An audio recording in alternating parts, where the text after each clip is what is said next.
এখন কোনো দেশ বাইরে বাইরে বাইরে বাইরে না ভাই বাইরে না ভিতরে নিয়ে নিও আমরা বাইরে গেলে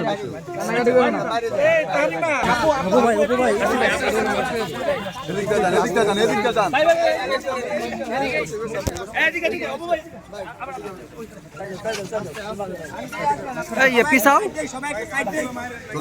শুধু হাঁটাও গাড়ি আছে গাড়ি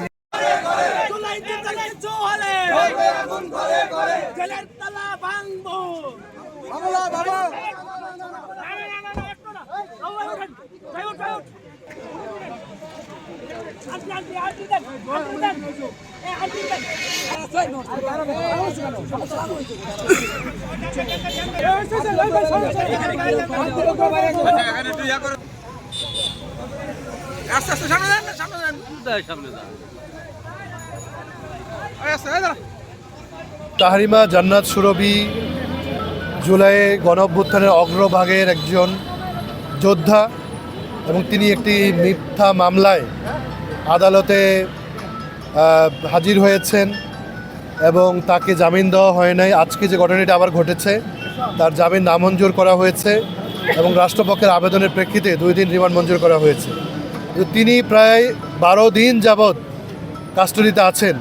এই ধরনের ঠুনকো মিথ্যা বানোয়াট মামলায় একজন নারী হিসেবে আপনারা জানেন যে আইনে নারীদের একটা প্রিভিলেজ রয়েছে জামিনের ক্ষেত্রে। তারপরেও তিনি কারাগারে আছেন।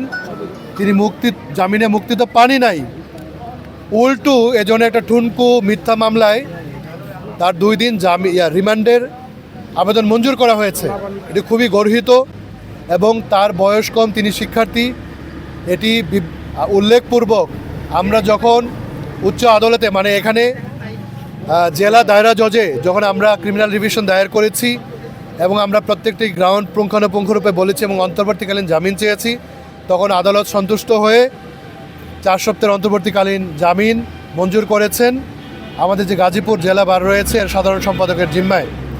তো এর মধ্য দিয়ে আমরা ন্যায় বিচার যেমন পেয়েছি, আবার ভারাক্রান্ত মনে এটি বলতে হচ্ছে যে সুরভির মতো জুলাই যোদ্ধারা জুলুমের শিকার, তা না হলে মামলা হতো না।